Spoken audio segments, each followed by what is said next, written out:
Greetings, everybody. It is Soccer Over There. It is Nick Leafy, the Garlic Bread Warlord. We have some breaking news. I don't think this requires any sounders, though, guys, if that's all right.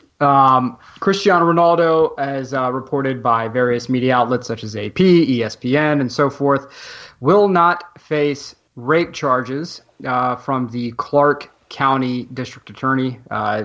Steve Wolfson has announced today that Catherine Mayorga's claim cannot be proven beyond a reasonable doubt. Therefore, no charges will be forthcoming. The civil case is still pushing forward. So, guys, if it's all the same to you, I'm leaving it at that unless you have anything you would like to add.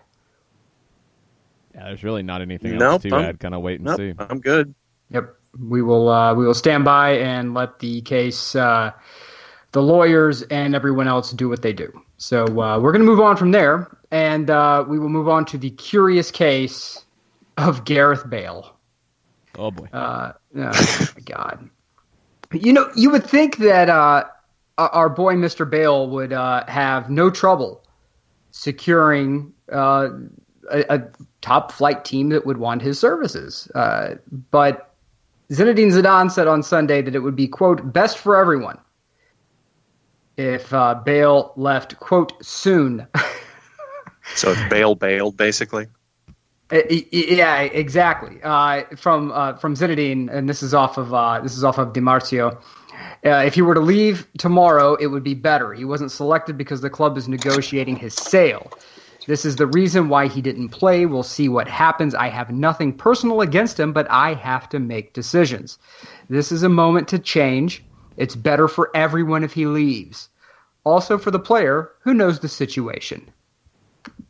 That is manager speak for GTFO. There's no other way to say it. You want to hear what Gareth Bale's agent had to say? Oh, please. In response to Zidane's comments, this is from the BBC. Bale's agent, Jonathan Barnett, told AFP, quote, Zidane is a disgrace. He shows no respect for a player that has done so much for Real Madrid. Disgrace?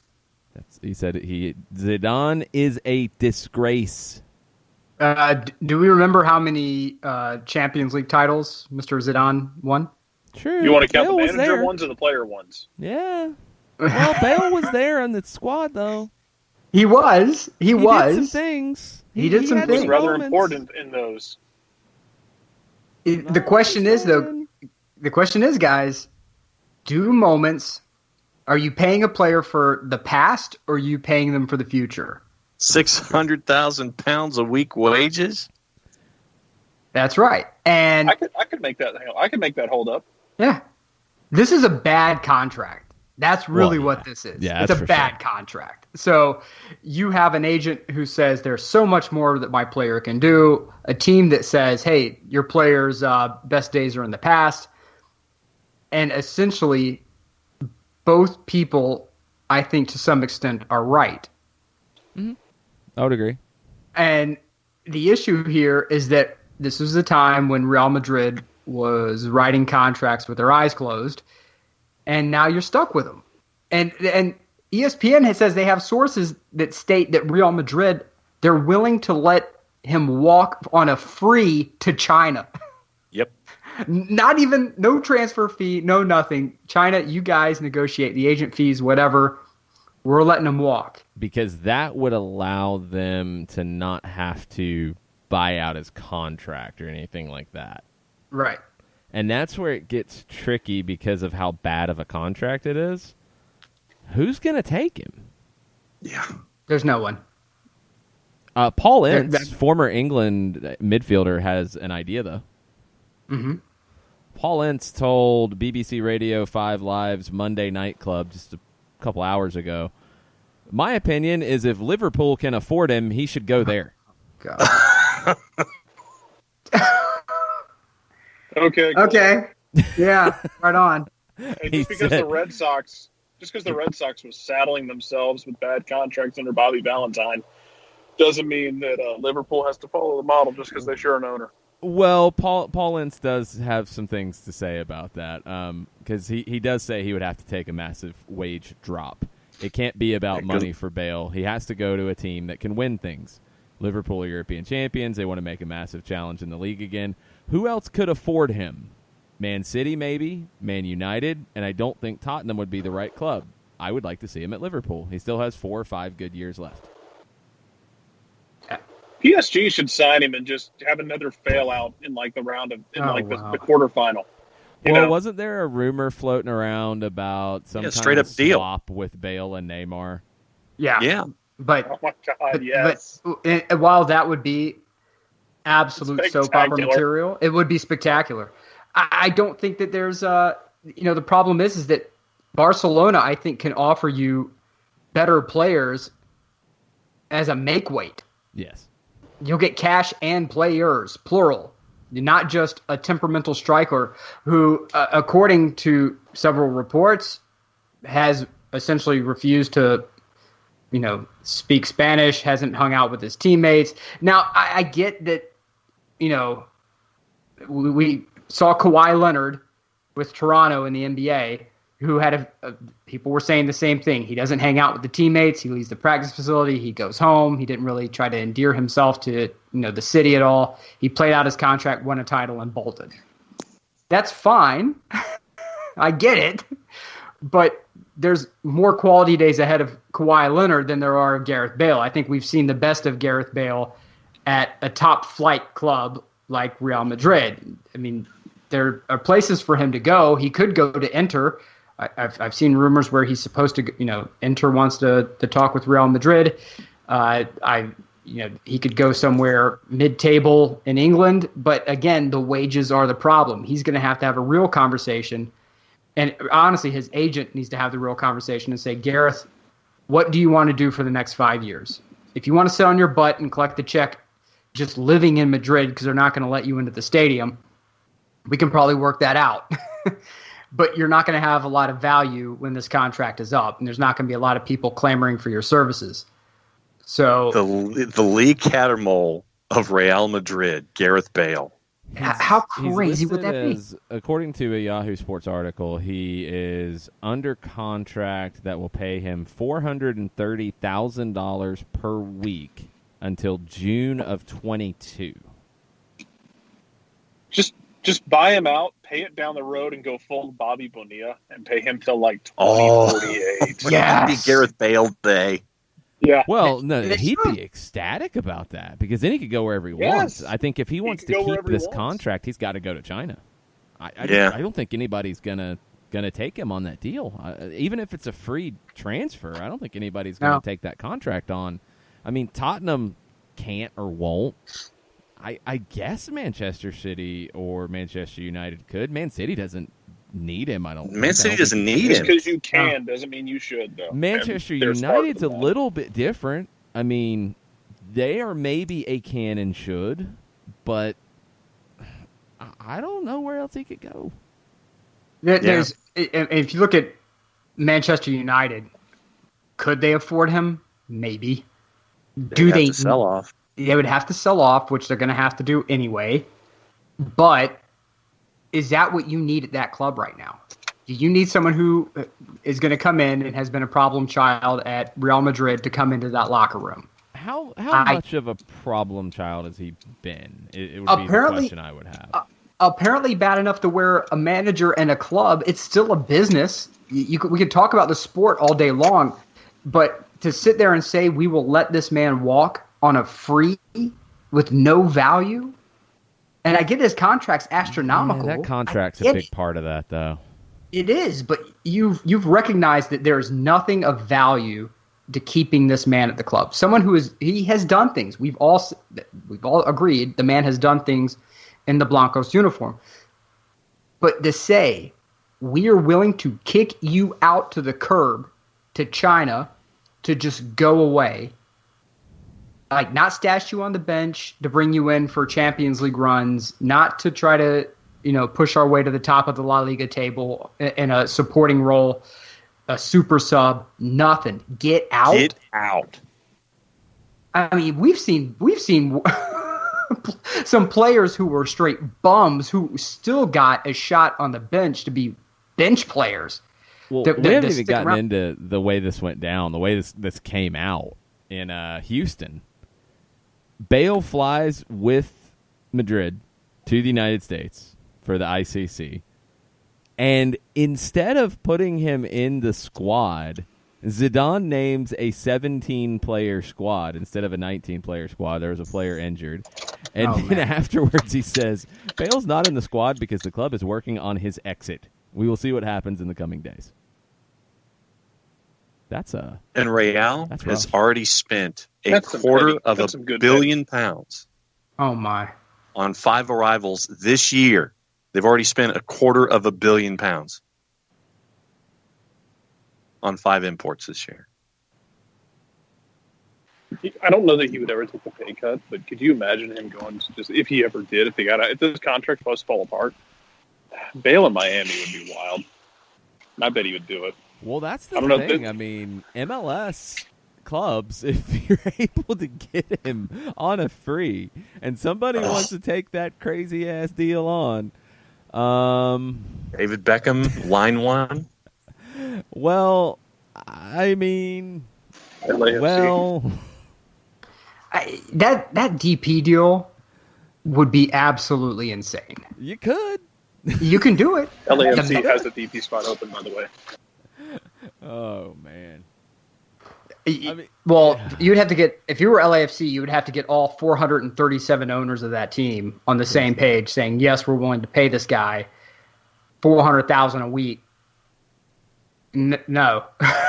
Will Ferrell walking around with a Gareth Bale ponytail. Yeah, do you know how many do some really bad movies to pay for that one? That's right. That's right. Elf 5. Oh, God. There's no way in the world this ends remotely well. Older Screaming 7. Oldest school? Yeah, oldest school. Yeah. Night 6. The master's program. The gang reunites for the master's program. That could happen. Some of those guys need paychecks, man. Some of them haven't worked in a while. Yeah. Sure, well, you'd have older school with the master's and then oldest school with the PhD. Oh, man. But that's like you only get one guy back. Vince Vaughn comes in for a cameo. And then the rest of it are like D-list comedians who are coming in. And Will Ferrell, because he's got to pay for Gareth Bale. Yeah.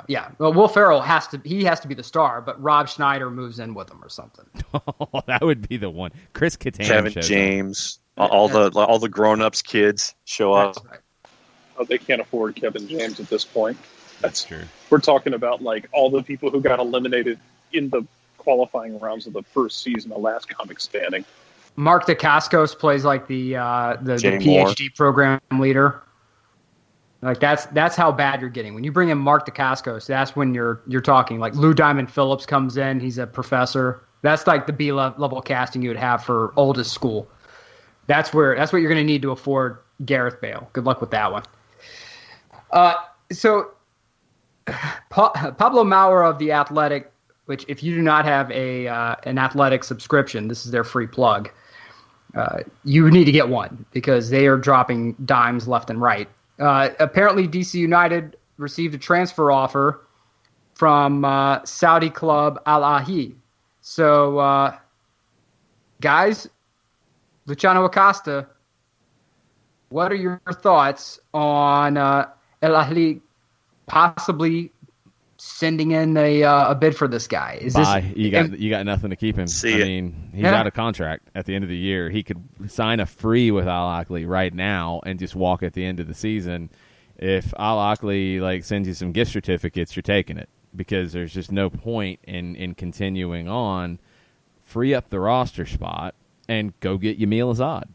I mean, that's all you got to do if you're DC United. That's the move to play right here. If whatever you get, take it. If you get some free hotel stays, cool, and then make the deal happen. Duty free. You have no leverage. That's absolutely the right move to do that, and then go get Yamil. And I kind of want to see it because I kind of want to see the fan bases twist and just lose their minds because I kind of enjoy it, and I like seeing Yamil play in this league. He was a lot of fun. So go make it happen, please. Transfers are it takes a lot of mechanisms to pull them off. Two teams have to agree on a fee, and then the player has to agree to the move. The question is, does Acosta agree to a move to Saudi Arabia? Which, if you have thoughts on, and Pablo spells this out pretty well in his article, if you think MLS is a second-tier league, Saudi Arabia is well below that. So goodbye national team prospects, goodbye, which I don't think he necessarily had, I don't think he's really, got any. realistically anyway. But where do you go from there if you're Acosta? I mean, we've spelled out what happens with DC, and I think you're 100% right. That's what you do. You get him off the books, and then you get Emil Assad, whose rights you already have, and you try to finish out the season in a competitive fashion. Yeah, but when you're talking about this kind of money, I mean, seriously, looking at the article over at The Athletic, Al Ahly is going to offer $3 million with incentives that could go to $5 million for a player they could sign. No, that doesn't matter. They could sign him on a free in December. If you're able to get, because the DC's made offers, they've tried to re-sign him, didn't want it. Yep. All right. If you're able to get anything for him, cool. If you're able to get up to $5 million, adios. Yep.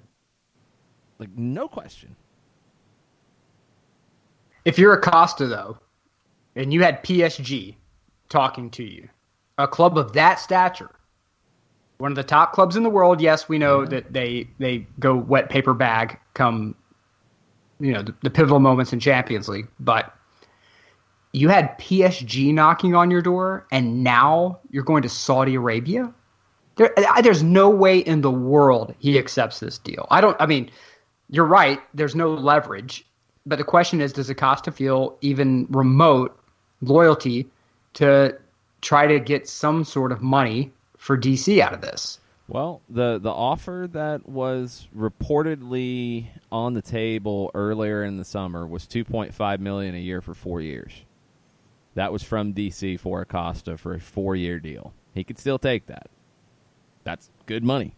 That's a good contract in this league.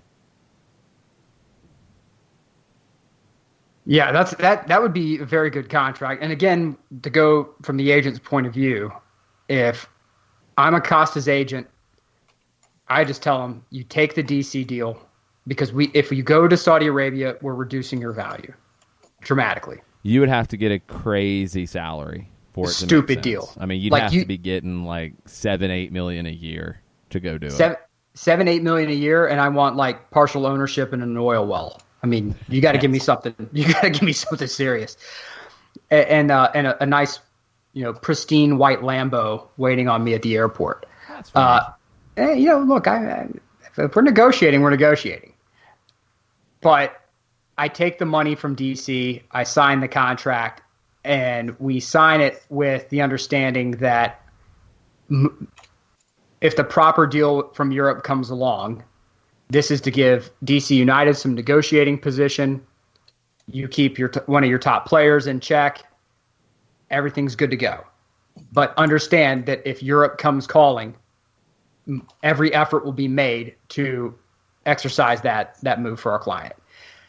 That's the move I try to make if I'm Acosta and his team. Can I? The thing I'm waiting on. Go ahead, Jared. I'm as I walk by train, of course, real train. The thing I'm waiting for is to see if any of the European clubs looking at him start offering the real lowball offers, knowing the position that DC is in. Start offering below value offers and just see if you can get DC to take him for less, in the idea that a little bit of something's better than a whole lot of nothing. That's the offers I'm waiting to see. What I'm waiting to see is who's going to pull a Juventus and talk to the agent, and talk to him and say, hey, well, that contract's up in January, and we're not going to pay a transfer fee for you. Nope. But Yep. if you're free, you could get paid $3 million a year to come here. Yep. Mm-hmm. Could happen. Who's going to pull that move? Because that's the move.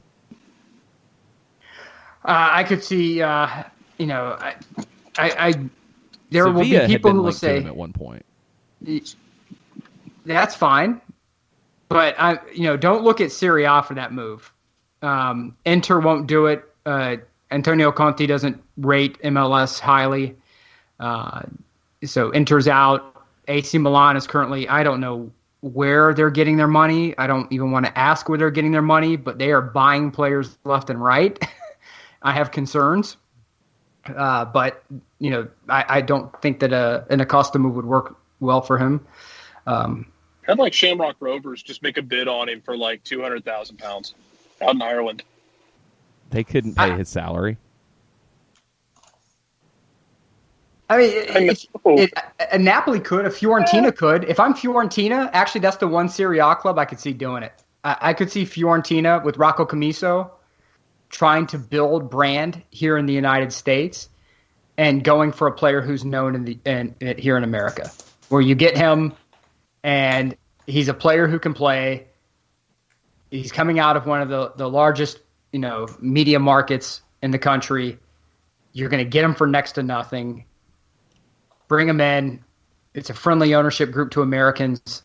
And he's not American, obviously, but I'm just saying from an American league, you would have a owner who would accept the fact that MLS players can play. If I'm Acosta, maybe if I'm his agent, maybe I reach out to Rocco's team and say, hey, look, here's the agent fee that would cost to make this happen, and we can sign a pre-contract today. Yeah, a little further on Sevilla, Michael Ruiz had asked about what happened to it. There really hasn't been any talk about it for about 4 or 5 days now. The last links are all from when this first, kind of got put out there by Gianluca Di Marzio about Sevilla being interested. So really nothing since, and that would make you worry. So there are clubs that it would make sense for him to go to. Yeah, he could be a pretty good fit there, but would he get a work permit? Probably not, because he hasn't played for Argentina. So yeah, especially this quickly. Yeah, so that's probably out. I think you're probably well. He might have a passport too. He might have an EU passport, so that could change it. I think. I mean, it sounds like Spain, sounds like France. If you're looking back at the PSG stuff, leagues like that. A team just below the top, I think, would be a good fit for him. I think he can play at that level. I think he has the ability. You're going to get questions about his size. I don't worry about his size at all. I think he's a great player.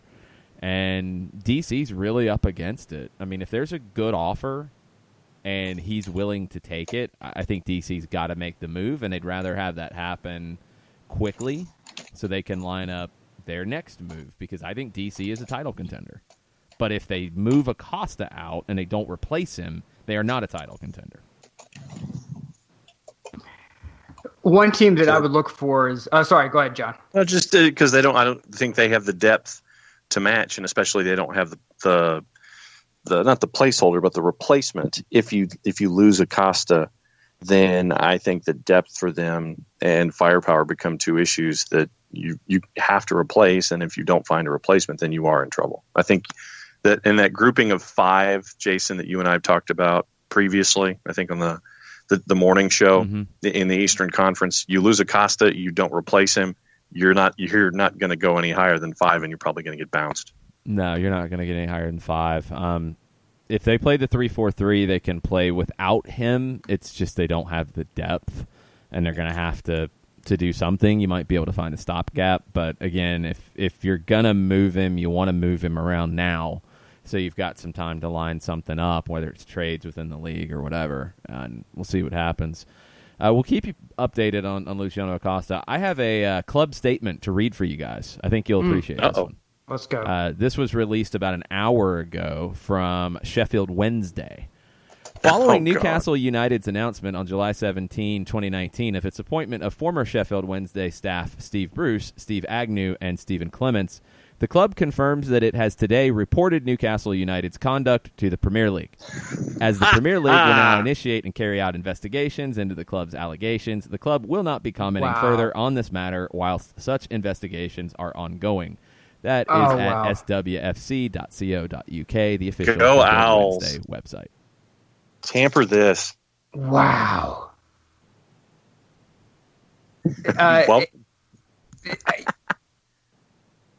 Can it get Welcome any to the worse for Newcastle? Is there a way that we can get worse than Well, Newcastle? The first comment Mike that I Ashley's read still in charge. The first comment I read on Reddit about it is Newcastle United lodge official complaint about Newcastle's hiring of Steve Bruce. So I guess it could get worse. They actually keep him. Oh my God. We were getting into a discussion as to which teams were the leading contenders for relegation coming up with the season starting on August the 9th. Mm-hmm. And I had a mix of Sheffield and Brighton, and I was trying to come up with a third, and there were like 4 teams in the mix. And then a friend of the network, Johannes Schneider, he looks at me deadpan. He goes, Newcastle. Yep. And I'm like, good pull. That'll work. Who else would it be? Palace? Southampton, Norwich. I wonder how much they can get for Miguel Almiron right now. I don't know. That's actually. I mean, I don't know what they could get for him right now. After what he showed last year, if it starts getting sideways on them, I wonder if that if the emails start flying in for his agent. If Newcastle does kind of fall apart and Miguel Almiron keeps showing, I'd love to see what the valuation is. Oh, If swirly. if they're 17 or 18, absolutely he'll be gone in January. If they're 17, 18, Miguel will be gone in January. An out of business auto repair chain of stores, so Mike Ashley can resurrect them. No, he's got to go resurrect Laserdiscs. There you Blockbuster go. Video will be brought back to life by Movie Mike Gallery by Mike Ashley. Ashley. Yeah, he would Projection screen televisions. He would be like Video USA or something. Tape warehouse. So who else is in the relegation battle for real? Brighton was the last one that stayed up. Southampton was right ahead of them. Burnley was ahead of them. Bournemouth, Newcastle, Palace. That's 12 through 17. You've got your teams that were promoted that are always candidates to go straight back down. Or Sheffield Villa. So you're saying Sheffield and Brighton, and then who knows?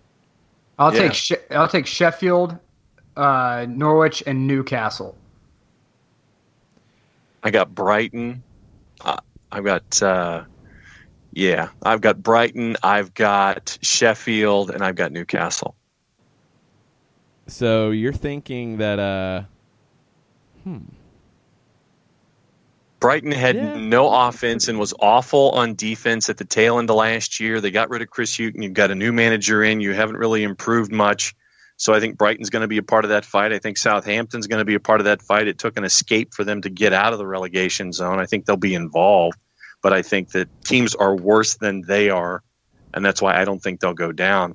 Sheffield United really just hasn't invested, and they're going to do things their way and come in with the squad that got through the playoff and got them promoted.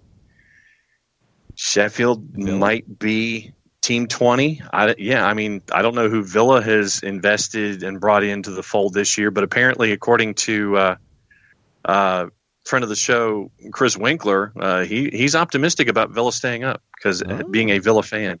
Oh, well, that might be misplaced optimism. But no, I've got Brighton, I've got Sheffield United, and I've got Newcastle right now. Interesting.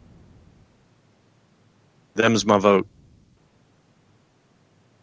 And Bolton Wanderers still don't have their financial situation figured out. Still? What All league are they in these days? League One. Are they going to be able to stay in League One? Doubtful, because I think they they're have a bunch of starting the year negative with points? a -10. That's what I thought. I think they're starting the year at -10 because of administration.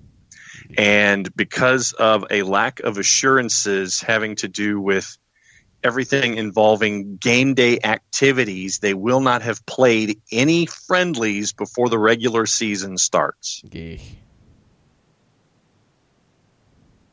They've allegedly found new financial backers, struck a deal with a secured creditor who happens to be the former owner who wants to get rid of them in the first place so they can meet their funding on day one, which includes paying creditors, players, and coaching staff.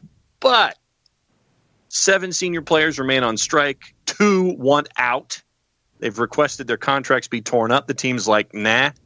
But the PFA, the players' union, is like, no, they need to go. If they haven't been paid, yeah, they can, appeal all the way to FIFA to have their contracts annulled. Club sources maintain that the moment the takeover is completed, season tickets are ready to go on sale. I feel like this is Wimpy FC. This has been the same story for a long time. Gladly pay you Tuesday for a senior player today. Mm-hmm. We'll keep and an it's eye sad. On Bolton. Yeah, it is sad for a club with Bolton stature. Before we go to break, I do have a rumor for you, Nick, involving your beloved Milan. You ready? I think you've stunned him. Nick might be stunned.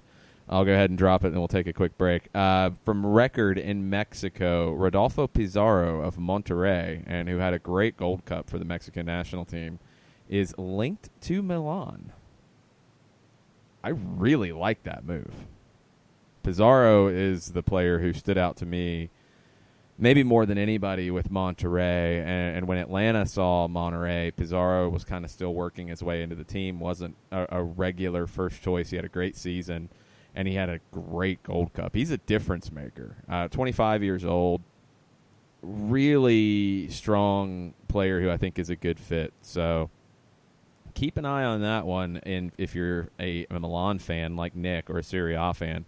We're going to take a quick break, come back, get into more rumors and silly season and madness from around the world of football right after this. Looking for future leaders we can trust and believe in? Look no further than the high school student athletes right here in Georgia. High school sports teach young people how to be effective leaders. It begins by making their grades and being on time for practice. It includes learning to listen, following directions, accepting responsibility, being a good role model. And it's about respect for officials, opponents, the rules, and each other. The result? It transcends sports. It gives us hope for the future. High school sports. There's so much more than just a game. This message presented by the Georgia High School Association and the Georgia Athletic Directors Association.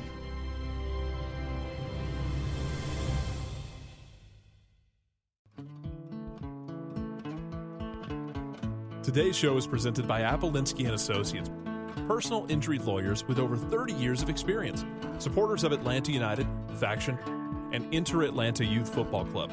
If you've been hurt in a wreck, contact Steve today at steve@aa-legal.com or call in 24/7 at 404-377-9191. The initial consultation is free. We know that every driver is different, and a one-size policy does not fit all. That's why Country Financial offers a variety of discounts, so you get the coverage you need and the savings you deserve. From good driver to good student, multi-policy to multi-car, we've got a discount to suit every driver. Call Jason Wright at 678-568-6871 today to see what you could save. On Facebook at Jason Wright Agency, or by phone at 678-568-6871. Discounts vary by state. Policies issued by Country Mutual Insurance Company, Country Preferred Insurance Company, or Country Casualty Insurance Company, Bloomington, Illinois.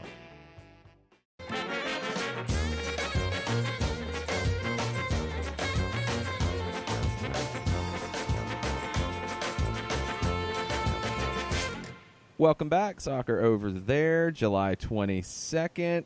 Nick, where do you want to take us next?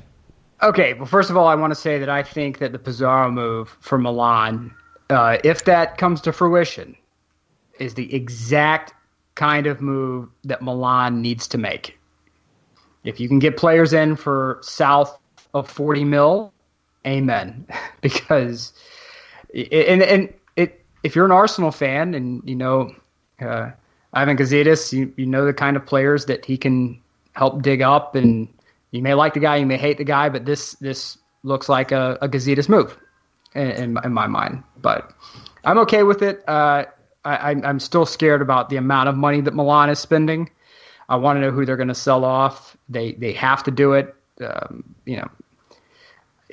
Good luck, but they need to sell at minimum four players, and you have to include Donnarumma in that because you're going to make straight cash off of him. So yeah, I wish him the best of luck.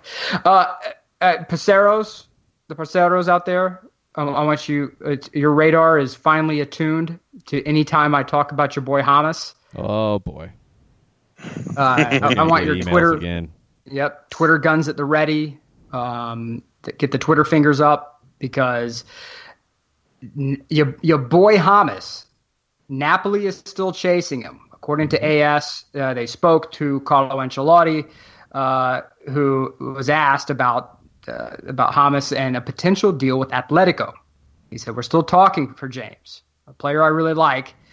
I'm very attached to James. I rate him very highly, and he can certainly improve our team. He doesn't need to re-announce himself. He's a great player, but he's not the only player we're negotiating for. We're assessing many players."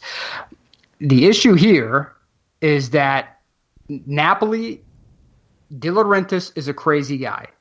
And when he gets his mind fixed on something, he's not going to waver easily. And he loves Carlo. He trusts what Carlo says, but at the same time, he has said, if we bring James in, it's for Carlo. I don't think we need him.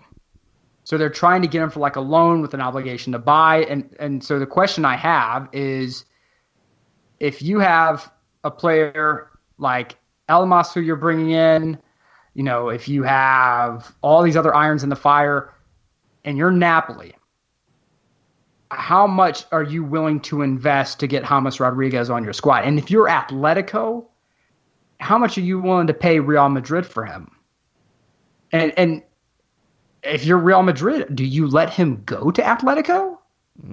There's no way I would let him go cross town. I think he still has ability, and the Parceros were killing me before because they thought I had binary thinking on James with either he's just trash. It's either trash or fantastic. I never said he was trash. I just said he wasn't where he was previously. There's no way he has ability to affect a game. There's no way I'm letting him go cross town. Where you at, David Beckham? Really? Oh, see, Parceros. I did not say that. That was Jason. No, I don't know if he wants to go, but I mean, if I'm David Beckham, I'm sure making some calls. He knows some people in Real Madrid. I would be making all the calls. He might have an in or two at Real Madrid. It just, for a player who, for his troubles, this seems to be a turning of the page at Real Madrid where they're just dumping these old contracts. But at the same time, there has to be some bit of business done. You can't just dump a player to your crosstown rival and be A-okay with it. They had this in Milan for a while, and AC Milan really profited.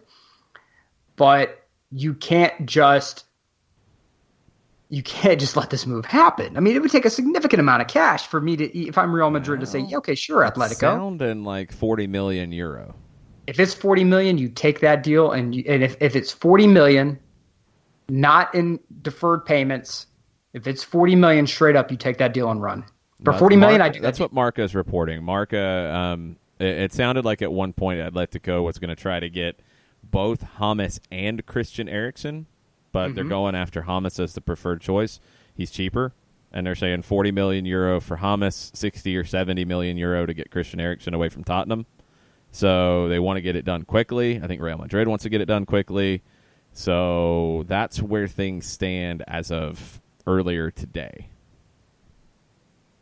For 40 million, I get the deal done. For 40 million, I'm okay. That would be enough for you if you're Real Madrid? Yeah, if I'm Real Madrid, especially with the Gareth Bale situation, I have to get some revenue where I can. And at this point, with as long as he's been under contract with them, you to walk away with 40 million in cash in our coffers, yeah, I'm okay with that. That's fine. I mean, yeah, you're not going to offset any of the business you've done this cycle with it, But if you can offload Bale and you can offload Hamas, I'm perfectly okay taking $40 million and calling that good. John, your thoughts on that? Hey, if you can get it, bring it in. And that's how I'm looking at it. You want to get it, but I still like the Beckham variant in all of this, just because of the extreme lack of playing time and that Hamas has not been getting. I think that if you're David Beckham, kick the tires, and sit there and say, I'd like to have Hamas as a cornerstone. And just think about what it could mean to have Hamas as a cornerstone to that franchise, despite everything that has been going on and not been going on the pitch the last couple of years. I think he spends 2 years at Atletico. Okay. I think he spends 2 years, and then I think he comes to MLS. Good work. That's my prediction. If to make a killing, I think he should do it now. I know that a lot of the Colombia fans out there have some strong feelings about it. I've received some strongly worded tweets, even from from some of our previous show guests. Who Felipe Cardenas, who has certain feelings about James Rodriguez, but I've just put it out there. I think he should come now. He would destroy the league. He would destroy it. And to watch James go against Zlatan would be absolutely must-see TV. He would be a Ferrari. Would Zlatan think he's a Ferrari? Zlatan would think he's a Citroen. No, because Zlatan doesn't put anyone else in the same class as a Ferrari. Not here, not stateside. Would Zlatan throw an elbow and crack Hamas's face? Absolutely. Oh, absolutely, he would. Yeah, absolutely. He would. No doubt. I mean, you're talking about Remember Onyewu when he played for 4.5 minutes for AC Milan? They had a fight between those two. He'll beat up his own teammates. He doesn't care about other team. He doesn't care about another team. All he cares about is Zlatan. So, if you're trying to make money and you want to brand build and you want to do all the things that these players say they want to do when they come stateside, Beckham is on line one. And I think he should do it now, but I honestly believe in my heart of hearts with the gambling heart, 2 years and he'll be over here. I think he'll be here. I don't know how long it'll take, and this next deal is pretty critical for him. I think as you start to go into another World Cup cycle and what it looks like for James with Colombia, and I think a great opportunity for Colombia. They had a disappointing Copa America, and I think they're going to want to change that next year in the next Copa America because they go all the time now because that's just how CONMEBOL rolls. But yeah, I think he could come now if he wanted to, and I think he'd be really, really successful, and I think he'd be a great player for Inter Miami to build around day one. It's probably a little early. It should be a little early, I think, anyway. And if you've got Atleti talking about this kind of money and Napoli talking very highly, I think you've got another good deal in Europe first. Yeah, and if you get him for 40 now, you keep him for 2 years. It's something where it would allow Miami to dump cash in a transfer fee that would put them on the map. It gives you great buzz. Hey, we spent, 27, 28 million on James.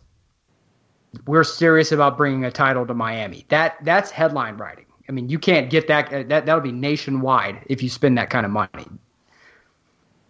I'm just throwing that out there. I think that would work well for them. Yeah, for sure. Let's stay in Italy for a minute. Sure. I want to ask you about a club, Cagliari, and what's going on there. And the reason I'm going to ask is we will be talking to Howard Hamilton at 7:30 about the upcoming Argentine Superliga season, and there are reports out of Argentina that Cagliari has agreed on a transfer with Boca Juniors for Nahitan Nandes for 20 million. I've seen dollars, I've seen euro. I believe it's dollars, according to Teise out of Argentina. Okay. It's sounding like they have a lot of money to throw around. What's going on there? This is a move that if they pull this off, it'll shock me. To be honest with you, That's a big deal. There are clubs right now in Italy that are trying to be bought. There are clubs out there that are trying to, make moves happen. When you look and you see that Americans have bought Roma, not exactly the best results, but it's happening. That an Italian American, Rocco Commisso, has bought Fiorentina, and you start seeing all these other entities that are buying in, and then you start having money. Money starts circling. Money finds money. And when it gets sprinkled around a little bit, it's like blood in the water. And if you're an owner in any other, or you want to be an owner, you look at some of these other countries, there's not a lot of places to buy into. Italy's a place where you can buy into, but you have to show value first, right? And Tommaso Tommaso Giolini wants to buy a player like that and build up his club, I think that's the reason why. He's not going to compete with Juve. He's not going to compete to get to mid-table. He may try to in the last table. Yeah, it's not. You're not going to compete. There's only one reason for me that you're going to do that. You make a move. You make moves to strengthen up your squad to stay out of City B, because once you get into City B, it's the abyss. It is a black hole. It's an absolute pain to get out of. And Cagliari is not a team that I would necessarily say would have the easiest time getting out of City B. So you want to at least get mid-table. 20 million though in Italy, that is like you're trying to get into like Europa League spots. I want to see what the follow-up move is to this. Well, it sounded like the move that is linked to it, and there were reports of this in January that Nandez was going to end up at Cagliari. And the corresponding move at that time was Nicolo Barella was going to end up at Chelsea. He's not at Chelsea. He's at Inter. And it's one of these deals, and Nick, I'm assuming this is becoming an Italian special. It is a year-long loan deal with there being an obligation to buy at the end of that period, and there's a new 5-year contract for Barella. Yeah. Yeah, the loan with the option to buy is very Italian. Obligation. The obligation, excuse me. Very the obligation to buy. Yeah, very different. And the main issue here is that there was a lot of old money in Serie A, and that money was thrown around, and no one was making any profit. And we've talked about this before with financial fair play. Of all the leagues that financial fair play just drop kicked in the teeth, Serie A was at the top. And because you had that old money and because you could not balance the books, and the books were just an absolute disaster zone because you had guys essentially getting into a contest of who could have the biggest, the best, the brightest. And that was my question that I was going to bring up to you. In this, I know that Cagliari was only 3 points out of 10th. It was like 41 to 44.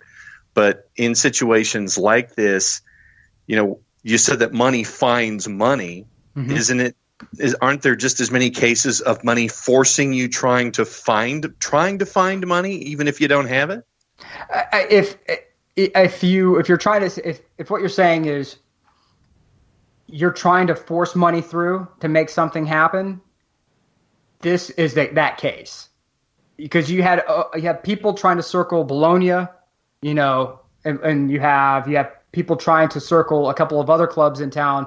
And if you get the wrong investor who comes in, you get a Palermo situation where you try to force something to happen, and then owner goes bankrupt. There's shifty money.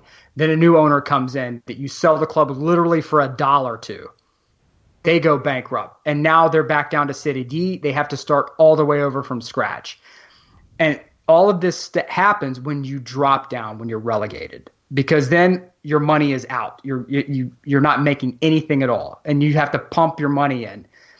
In this case with Cagliari, you're trying to force money into the system, get mid-table, and have someone come in and buy you. Maybe in an Arab ownership group, there was talk of an Arab ownership group that was coming in and trying to buy a club in Italy, and it's good luck. You know, I mean, if you want to be, I want to say it was Sampdoria who they were trying to buy, but you're looking for these people to come in and buy your club out and walk out with some cash, because it can be a cash suck in Italy to continue doing business. If they can get 20 million for this kid, right, and then you get that loan with obligation to buy money coming in, maybe you're building something. And I hope they are just building to be competitive, but this looks to me like they're trying to pump and dump.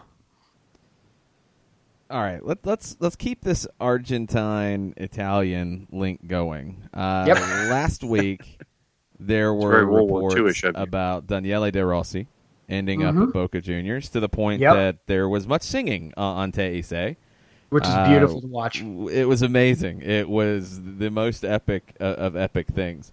Well, it's not done yet, or at least it hasn't been announced yet, and we're starting to wonder. And I just retweeted a clip from a Teisei show from today, Studio Football, where they showed a picture of De Rossi, and I'm assuming De Rossi is not training on a daily basis at the moment. You know, he's probably enjoying a little bit of time off. Yep. You know, he looks maybe a little out of shape. Not bad. And one of the panelists on the show, an older gentleman, Horacio Pagani, who is not about to sign for Boca Juniors, is not going to play for Boca Juniors this season. I can promise you that. He's not svelte. No.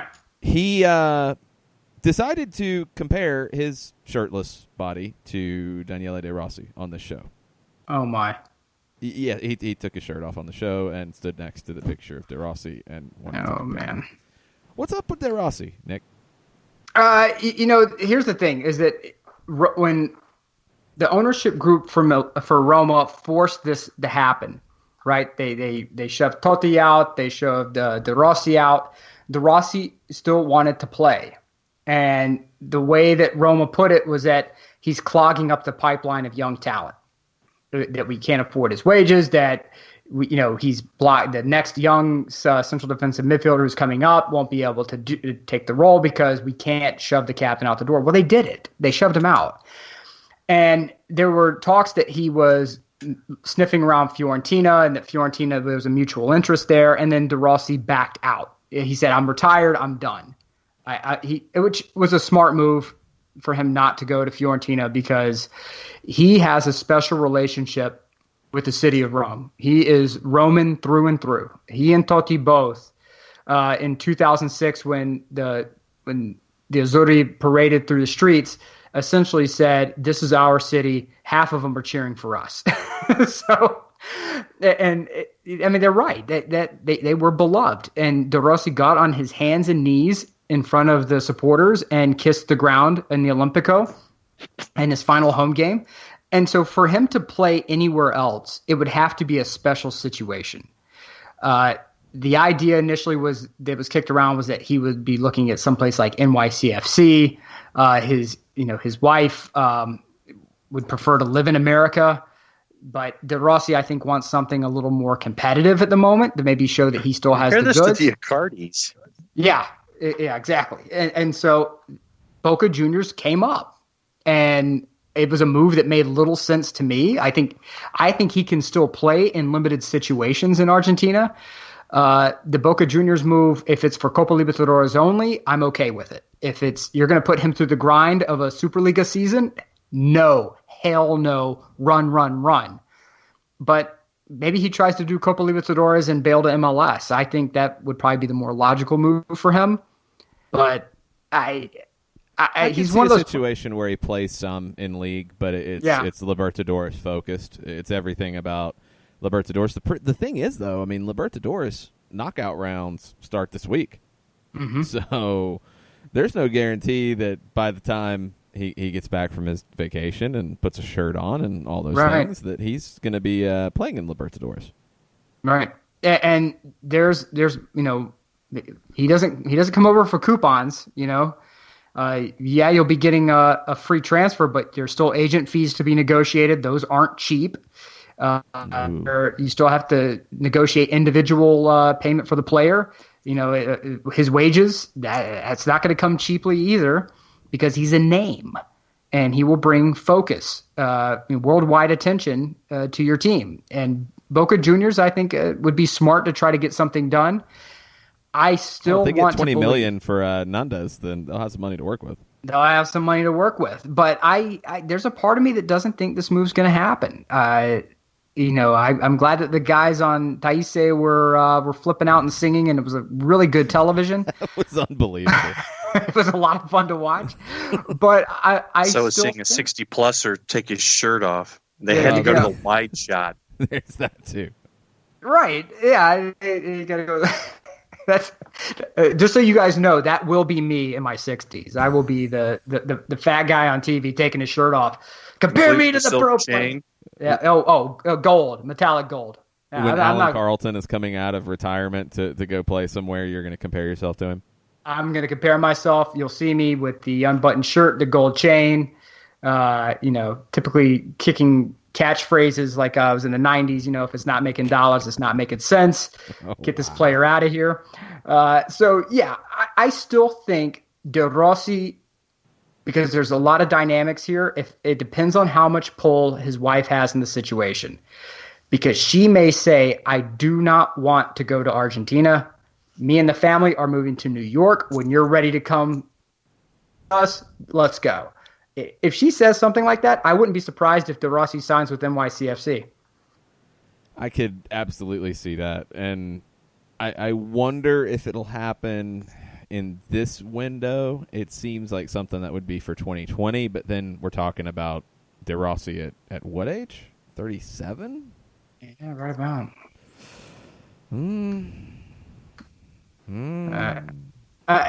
But he could play. I think De Rossi could play. He could play center back in this league really well. That would be interesting if he moved to center back. Yeah, if he's 35. Okay. He's 35 now. So I think that I would not want him at central defensive mid for a full season. I think he could play it in spurts. I think the league is faster than maybe he would like to realize.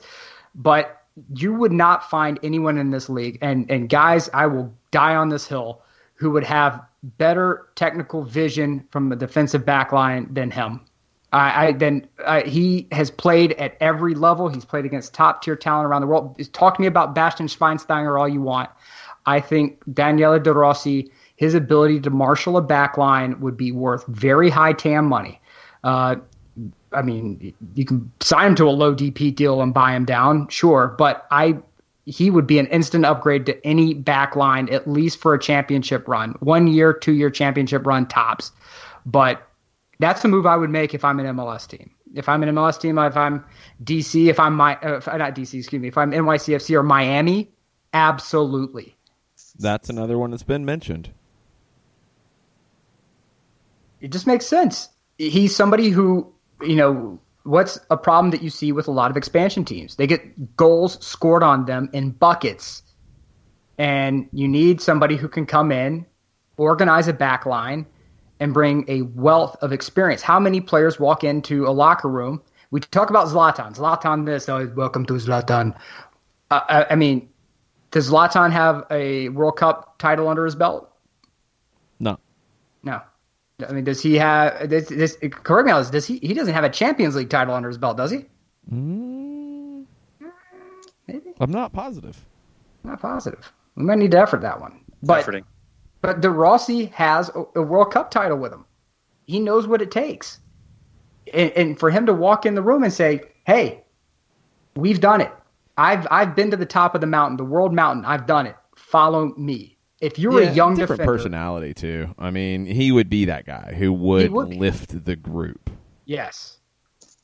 He is a general. He is a gladiator. He's somebody who you wouldn't have to worry about rain, sleet, snow, hail.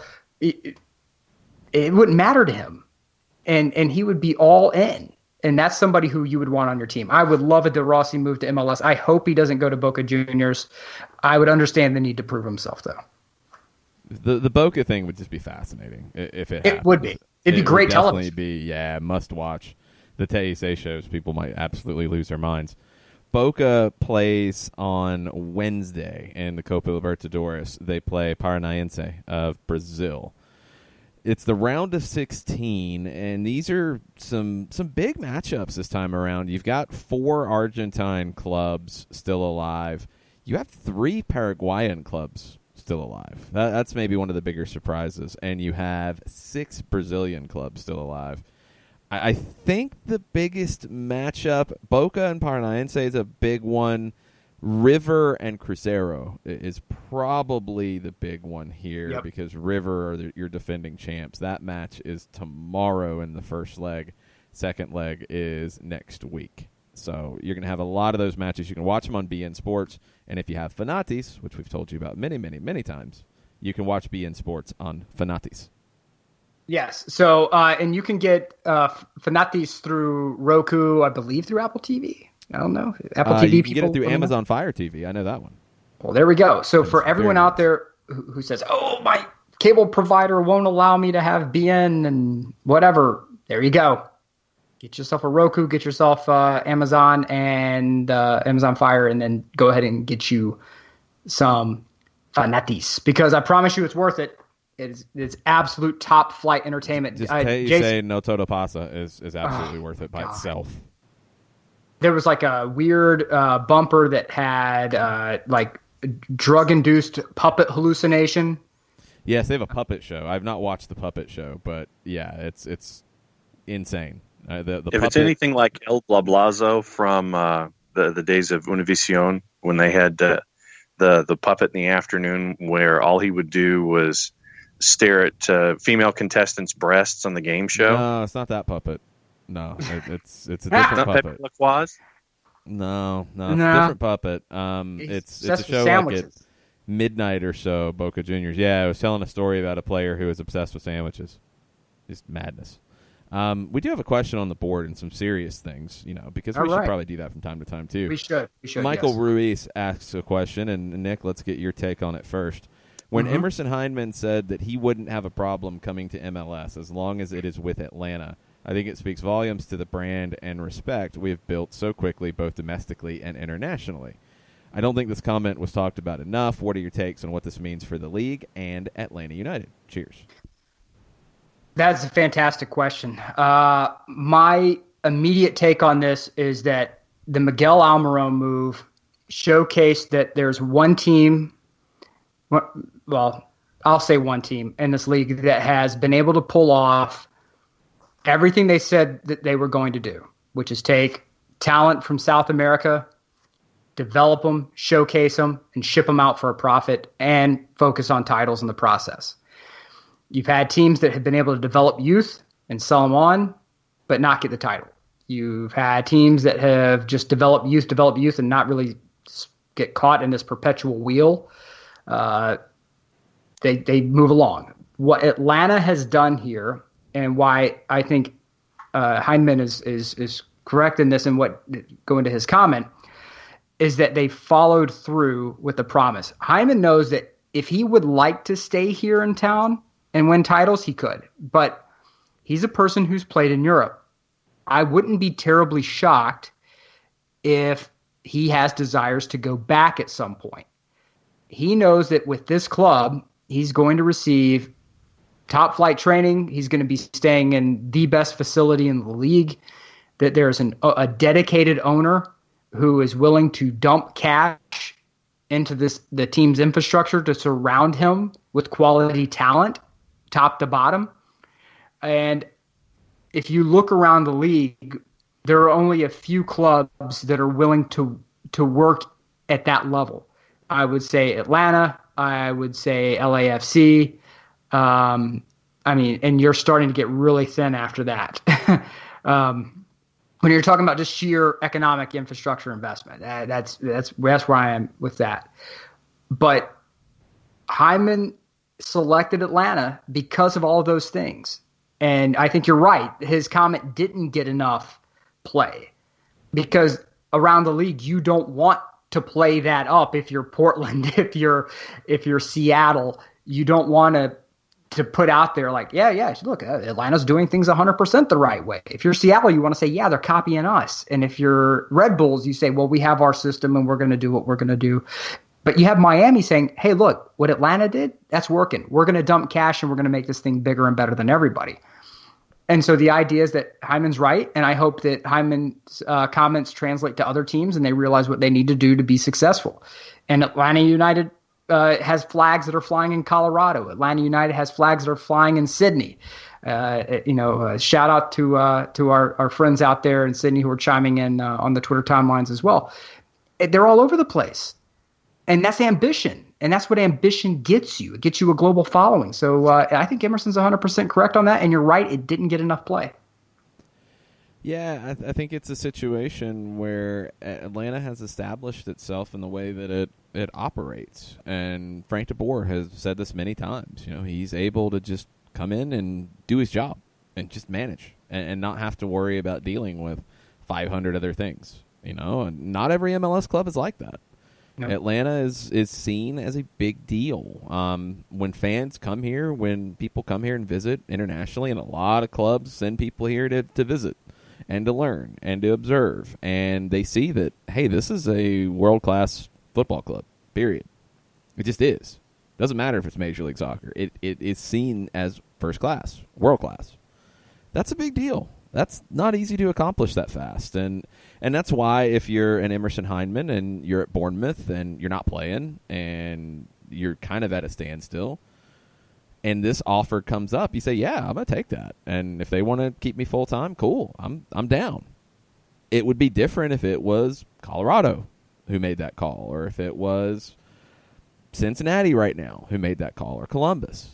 Atlanta carries a different level of cachet. And that's just how it is, and it's very impressive to do that as early as Atlanta has. And word like that amongst players gets around. You see what you see through social media or coverage or TV or however you get your information. But word of mouth among players. So you don't know everybody's friends with everybody. Everybody knows somebody in some manner, way, shape, or form. And if someone says something that's positive, you're going to want to be a part of that if you're presented with that kind of an opportunity. If a team comes knocking and you've heard everything absolutely positive about the experience and you see what their pedigree is and what they're developing and all the trophies that they're chasing after and the environment and the vibe, just ask Justin Meram about that, about being a part of something new. It rubs off on people, and people want to be a part of stuff like this. So, I think that the Hyndman quote is the absolute beginning of stage 2 of players wanting to come into Atlanta and be a part of something that's still growing. We've got some comments on the board from our friend. Go ahead, Nick, and finish up on Hyndman. Then we've got some comments from Gustavo down in Buenos Aires. There we go. Hello, Gustavo. Hola, Gustavo. I'll just say that it looked no further from a business perspective than the transfer of Miguel Almiron and the attempted transfer of Acosta, and how smoothly one went and how challenging the other one was. And that's not all on the teams, okay? But you have the perception is that Atlanta is a polished machine when it comes to things like this, and that other teams are struggling to get to that level. Whether it's perception's reality, when it comes to this. Agents look at this and they say, oh, went pretty smooth over at Atlanta. Might be easy to do business with them. DC, deal falls apart. Oh, yeah, rumors got around that it was DC. I may not want to go there for a long-term deal. So keep in mind that stuff like that plays into it as well. What's up, Gustavo? So we'll get into some more of this with Howard here in a bit as we preview the Superliga season. But Gustavo chimes in about Boca and says Boca is the richest club in Argentina right now. He thinks it's around $80 million US surplus, and they want to use De Rossi for the Superliga to pair him with Ivan Marcone. So he'd be paired up with a top central midfielder. So it would be a little more organization. It would just be in the midfield. River, on the other side of it, they've got some economic issues, and that's why the Pity Martinez stuff about going back to River is impossible. They have to sell somebody. It's probably one reason they really pushed to sell Pity when they did. They just don't have the money to do a whole lot right now, while Boca is the one with all the money. It's funny how that's flipped, because historically it was the millionaires of River Plate and the people's team of Boca. Well, now Boca is the one that's rich. Well, the question I have for Gustavo then is do you think that the Rossi could handle the wear and tear of the Superliga? Because Jason, we watch pretty regularly. John, I know you watch a lot of championship. We all know super competitive physical football. I just don't know if the Rossi can handle Superliga on a day in, day out deal. Even if they partner him with somebody good, which I have no doubts that Boca is capable of doing, that is a fast physical league. And if I'm De Rossi, I don't know if I make that move. And that's a credit to Argentina. That's not a slap at Argentina. It's a credit because that is a fast physical league that will eat you alive if you're not physically ready for it. Yeah, you're going to have to pair him up, I think, with somebody to do some of the running for him. But it's a league that's physical. I don't know if I'd necessarily call it fast. I think MLS is faster. I think Argentina's maybe more intense, and the physicality is a little more intense. But speed, pure speed, no, I think it'd be okay. But it's going to take pairing him up with somebody like Marcone who can do a lot of the work around him. And he's going to sit in front of that back four and be that general. And, when you're a club like Boca and you have that kind of money and you're able to go get star power, and, they've done this before in their history when they've had money to spend, they don't have a problem spending it. They don't have a problem spending it in this way because they know you're not paying a transfer fee. You're going to get him for a short period of time. It's one of those, like if you're a player like Daniele De Rossi, you're not going to play for anybody else in Italy. You're at the age where there's probably not a ton of value for you to go to another country, like Spain or England and play. It's one of those things that's kind of like, wow, this would be an absolute adventure. And it'd be an amazing, situation to be able to do. It's a once-in-a-lifetime type of opportunity. And if he does that before he comes to MLS, I think pairing the two moves up makes a lot of sense.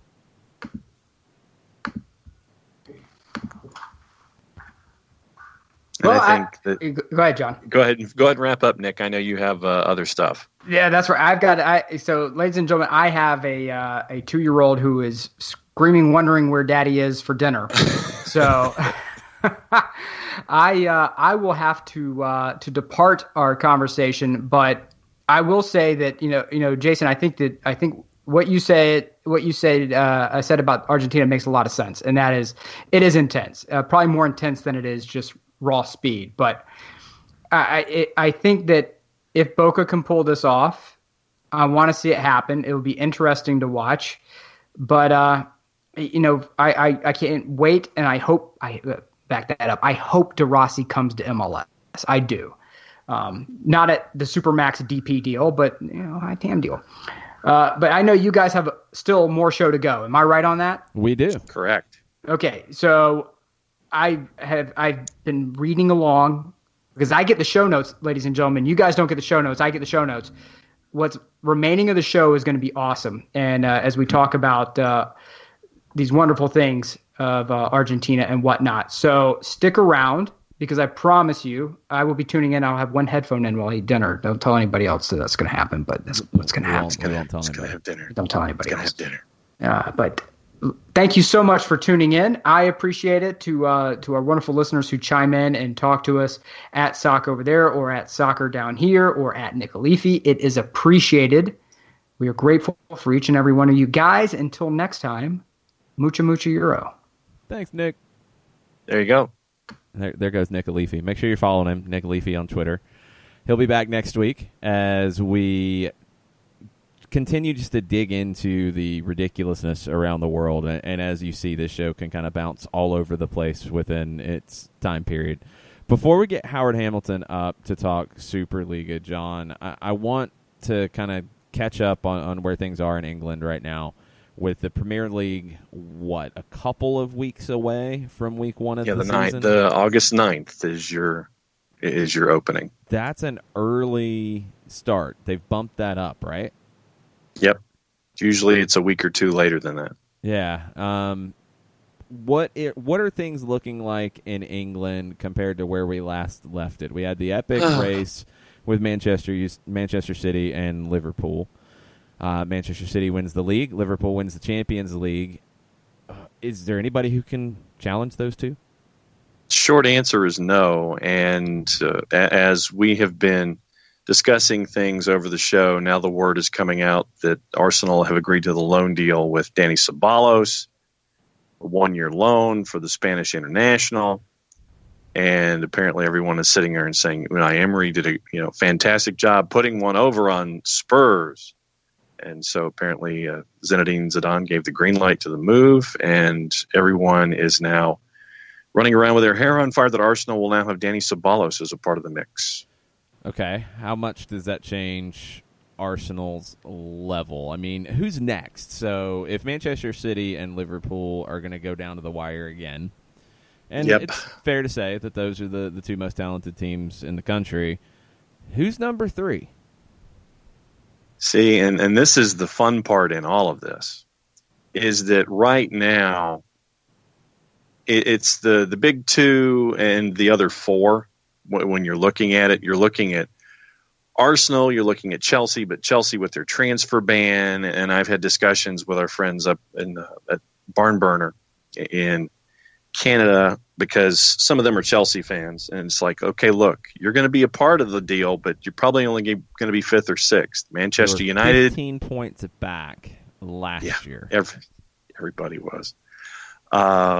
It was just an amazing run by Liverpool and Manchester City, and Manchester City, I think, has done a little tweaking, but you're looking at Fabian Delph now at Everton. Delph wanted more playing time, so it's understood that you would make your way over to Everton to try to do something like that. But when you look at last season plus running it into this year, Chelsea would be 5th or 6th in my mind. You're looking at Manchester United and their complete rebuild. That's Ole Gunnar Solskjaer's words, not necessarily mine.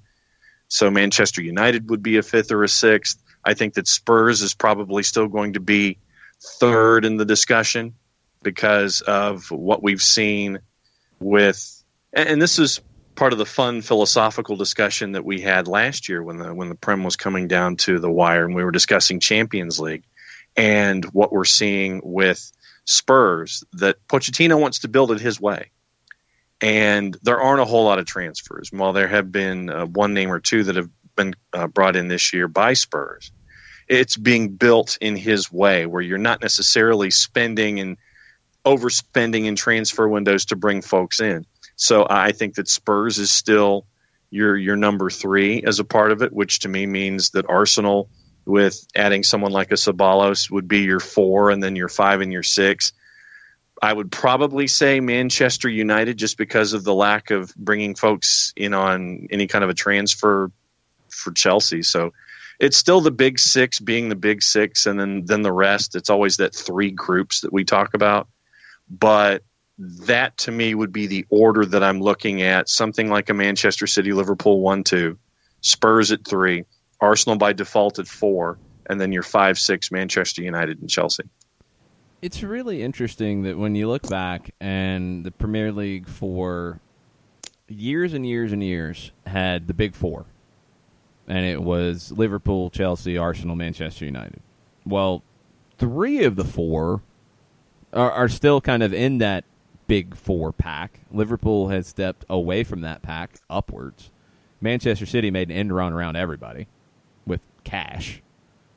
And Tottenham has kind of emerged, moving up into that group of 4, replacing Liverpool. Because it does feel like it's Manchester City and Liverpool up at the top of the mountain. Mm-hmm. And then the former big 4, with the exception of Tottenham replacing Liverpool, kind of where they've been, except they got lapped. Yep. Who is next? Who is the... You always seem to get a surprise package in England. You know, we had the year of Leicester City. Wolves last year qualified for the Europa League second qualifying round by finishing 7th.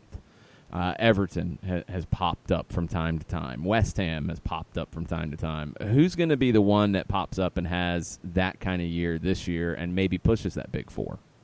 Well, I think that if you're looking at somebody, I would keep looking at a team like Wolves. I honestly would. With what Nuno Espirito Santo has brought in, with a completely different style of play than a lot of folks were looking at for teams that have come up from the championship, and investing in South American players and bringing them over, and Spanish players to have that Spanish, the Spanish idea on the pitch. And I think that it's going to be up to Nuno Espirito Santo in year 2 to sit there and say, okay, we kind of caught folks with our style and the players that we brought in, Jimenez and the like. What can we do now to continue this kind of momentum? And I think that this will probably be one of the most challenging coaching jobs that Nuno will have had, but it's because of, okay, everybody has now seen what you've done. What can you do for an encore? And so I'm still looking at the likes. I honestly am still looking at the likes of Wolves being the best of the rest right now at number 7. And then, you get into Leicester and you get into Everton and West Ham if everything falls right for them. But really, for me, Wolves was 7th. I don't see that changing.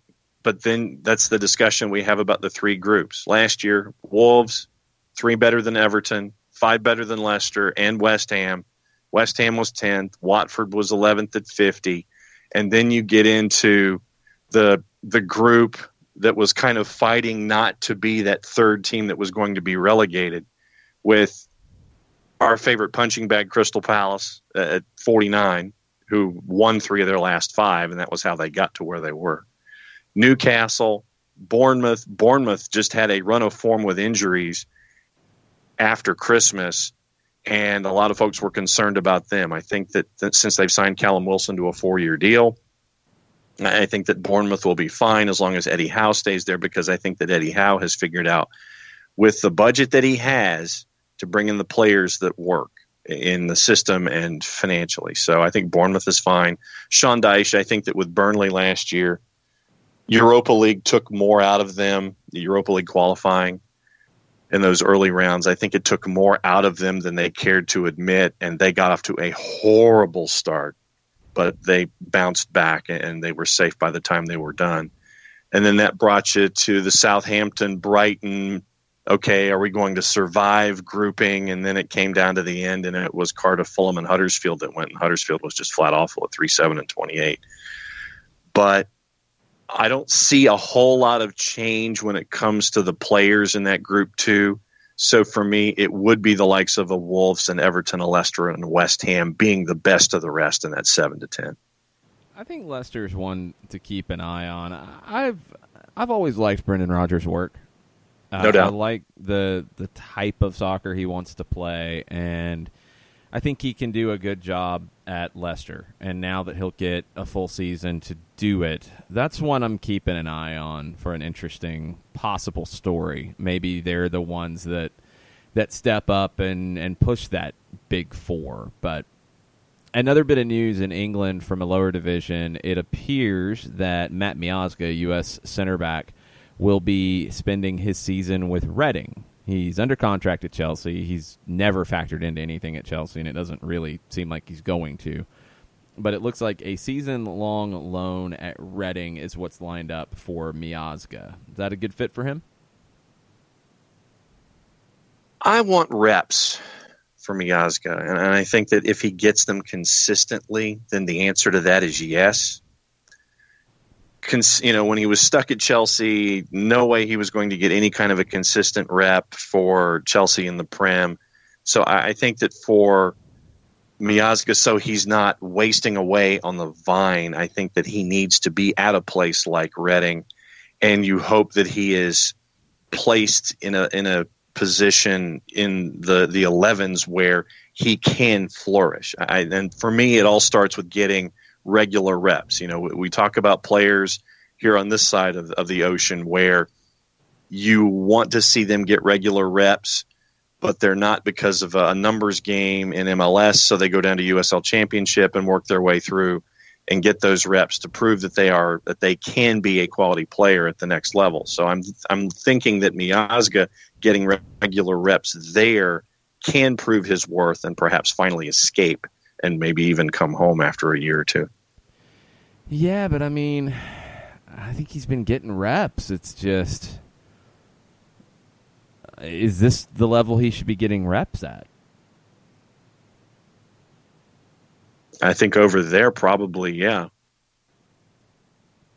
For now. And then once again, because if you're in the championship and you're in, if you're getting reps at Reading, it almost sounds like a Hallmark movie.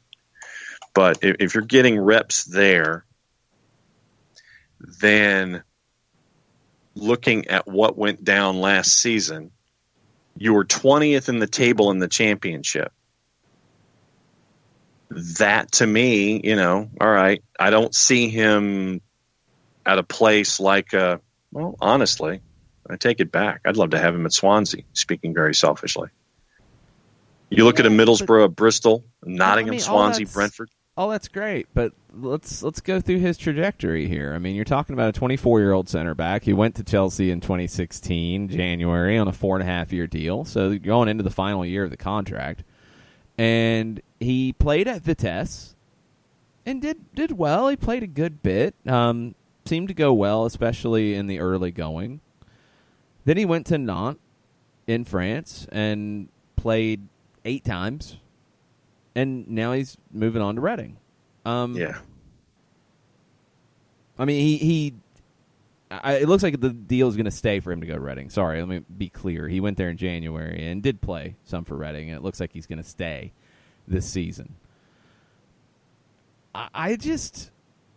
These are the types of things for me when you look at young players going over to Europe that you do have to keep an eye on, because the idea to go to Chelsea sounds great. Yep. It's nice. He's played 2 matches for Chelsea. Uh-huh. And spent half of the first half of 2016 at Chelsea, played 2 matches. Then he was at Vitesse for 2 seasons, and he was at Nantes for a year. Reminds me of Emerson Hyndman all over again. Even worse. Because I think Miazga's should be further along. I think Hyndman never quite got going. Hyndman went over there at 18. Hyndman went over there before playing in MLS. Miazga played 3 seasons in MLS, really broke through in the 2015 season with the Red Bulls. So, I don't know. I'm curious to see it. I want to see what happens for him. But at the final year of his deal, what's next? This is a really, really big year for him. And where do you end up when you're available on a free? And what maybe happens in January is going to be interesting. This first half of the season for him at Reading is absolutely critical, because he can set himself up with his next deal if he does well. Yeah. If not, I don't know. Maybe he's coming back to Major League Soccer, because the guy's got to play. Let's take a break here, and let's get Howard Hamilton on the line, and let's talk Argentina. Let's talk Superliga on the few days away from the season starting on Friday. We'll get up to date on all of the storylines down in Argentina in a crazy Superliga season that will be an absolute sprint from Friday until the end of the calendar year, where they play 23 matches to decide a champion. We're going to get Howard on the line. We'll be right back after this. A ranger station. I'd like to report a bear hug. Okay. I put out my campfire and Smokey Bear hugged me. So you drowned the fire, you stirred it, drowned it again, and felt that it was cold? Uh-huh. Yeah, but he's just letting you know you did good. Bear hug from Smokey Bear. Status update. I'm gonna let you go now. There are many ways to start a fire, but one sure way to put it out. Learn how you can do your part at SmokeyBear.com. Sponsored by the U.S. Forest Service, Ad Council, and your state forester. As a business owner, you know that every year brings new challenges and opportunities. The success of your business demands expertise and focus. And Country Financial can help you keep that focus by helping ensure you have the right insurance protection in place to meet your goals. Jason Wright can help you create a customized insurance plan that has coverages designed just for your business. Give Jason a call at 678-568-6871 or reach him on Facebook at Jason Wright Agency. Coverages vary by state. Policies issued by Country Mutual Insurance Company, Bloomington, Illinois. This is what matters. This is beyond X's and O's. This is the difference mutual respect makes. This is what character looks like. This is what defines us in Georgia. This is sportsmanship. School sports. It's not the outcome that matters most, but the way the games are played. This message presented by the Georgia High School Association and the Georgia Athletic Directors Association.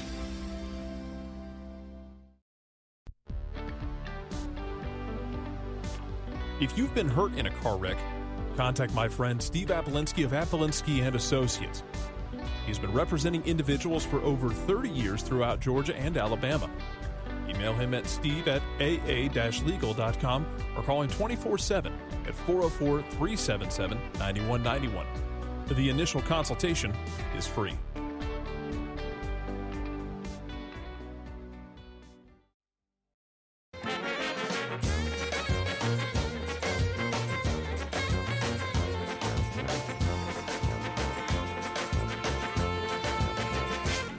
Welcome back. Soccer Over There, July 22nd, getting set for the Argentine Superliga season. And this is where I need to try to keep up with things more, because Argentina, you have to follow it every single day because things will change. The idea had always been for the Superliga season to run through the end of the calendar year, and then the Copa Superliga would be in the early portion of 2020. During our break, we get Howard Hamilton on the line, and things have already changed. They're supposed to go through March now, if they get things passed, because they haven't even passed the rules for the upcoming competition. Welcome to the madness that is Argentina. Howard, thank you for setting us all straight. Gentlemen, thanks for having me on. Gentlemen? John's not a gentleman. I'll take it, but John's not. I was just trying to be nice. I've seen you two in person. This is true. That's why you shouldn't call us gentlemen. Let's get into this with the season format. So it's 24 teams, but they're not doing it like the championship with 24 teams where it's a round robin. It's a single round robin where you're playing every team once. They've tried to set the actual schedule in certain ways to avoid teams playing the same team at home multiple times. They separated the big teams out in different ways. So it's not as much of a sprint, but it is still a tricky competition because of that single round-robin format. But like you told us, they don't even have all of the rules of the competition necessarily passed yet. They're supposed to be doing that this week, and the competition starts on Friday, right? That's right. Actually, they were supposed to approve the rules last week. There's an executive committee that is composed of, I believe, the presidents of all the Superliga teams. So all 26 teams that are in season 2019-20. And with parliamentary rules of order, the meeting can't start unless there's a quorum. And so in order to have a quorum, you need 13 plus 1, or 14 teams. Only 13 representatives showed up to approve the rules, so they couldn't get the meeting started. And all of the representatives who were present just happened to be the 13 teams that lead the Promedios table, which is a table that's used to decide who gets relegated, and that gets to the critical issue here.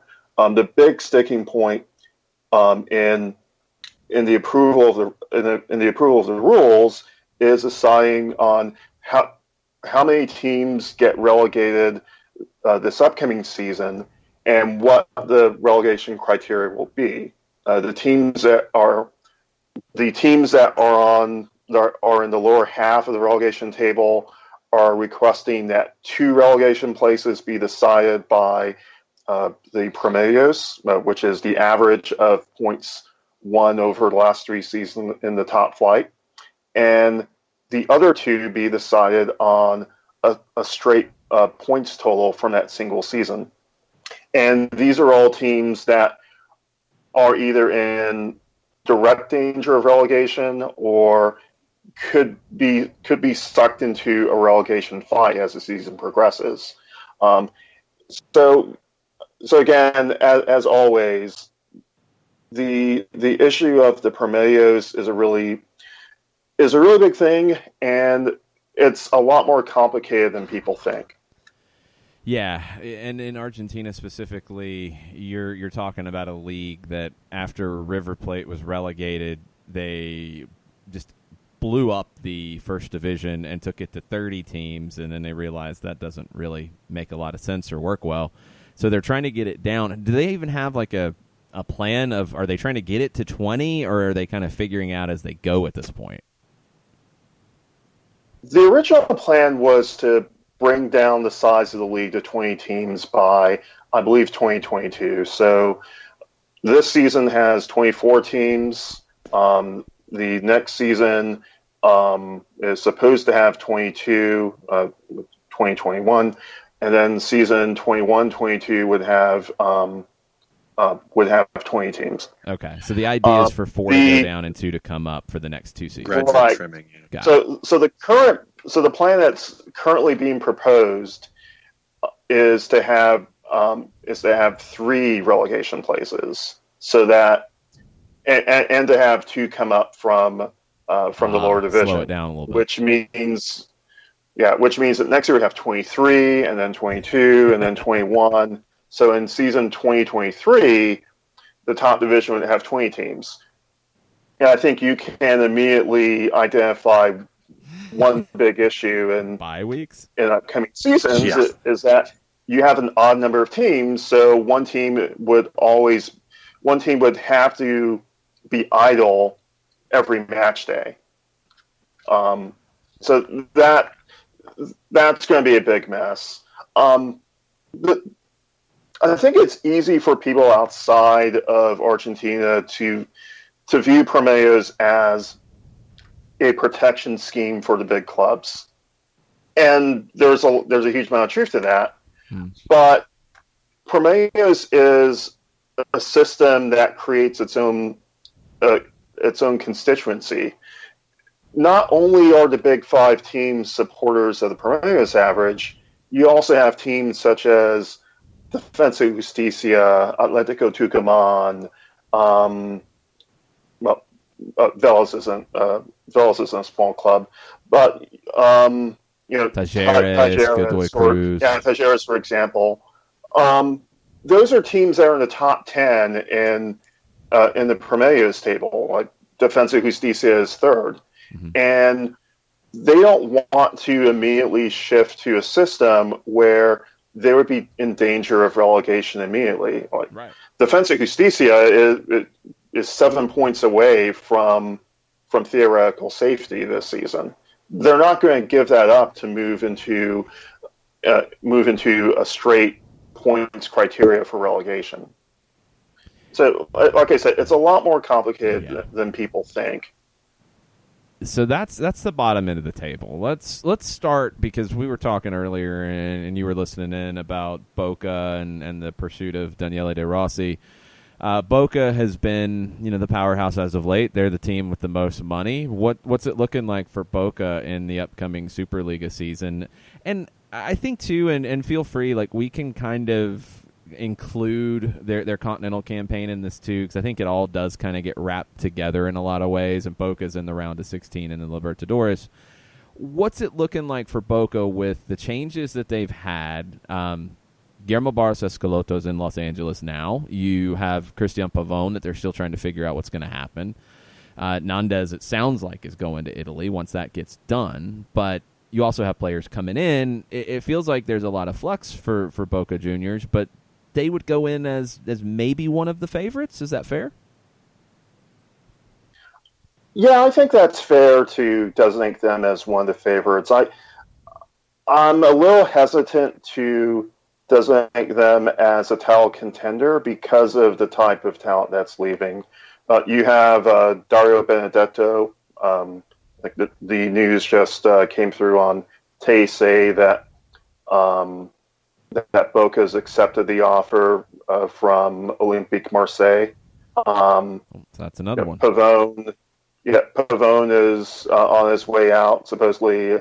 Almendra. Almendra is also on his way out. And Nandez. Coming in are midfielder named Alexis McAllister, He was a midfielder with Argentinos Juniors last season, and he had an excellent season for Argentinos. I thought he was not only their best player, but also one of the best 5 or 10 players in the Superliga last season. Argentinos is still in the Superliga because of Alexis McAllister's performances over that season. And you also have Jan Hurtado from Gimnasia de La Plata, who was their leading striker over the last campaign. Really impressive year last year. He was a player that I saw multiple times that really impressed me, and somebody that, you know, I thought maybe an MLS team might try to throw some money down for. And Boca, it sounded like it was a little bit of a complicated deal, but he should do really well for Boca. Right, and he's only 19. Alexis McAllister, I believe, is 20. And I believe that Toronto FC were very interested in bringing him in. Okay. Yeah. So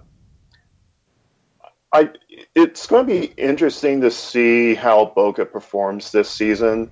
But I'm a little hesitant because of the type of talent that's leaving. There's some big question marks on their right side. Nandez was a midfielder who played on the right. Pavone was another midfielder who I thought was one of their best players last season. And you have Benedetto, and I'm a little surprised to see Benedetto leave for Europe at 29. I would have thought that any European dreams would have been past him at that age. So it's interesting to see Marseille make that kind of move. But when a team is waving 15 to 20 million at an Argentine club, there's really no question about taking that offer. Right. Yeah, it's a huge opportunity for the player and for the club. You kind of have to jump on that. So Boca is in flux, and I mean, this is, typically the story of the Argentine season coming in, is you have a lot of comings and goings at top clubs, and that trickles down to kind of the next level. The club that won it last season, and it was a great title race with Racing and Defensa, it's Racing who ends up winning it. What are their odds looking like going into the upcoming season?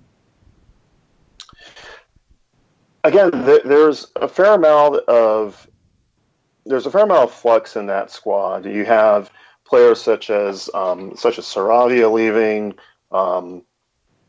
Centurion.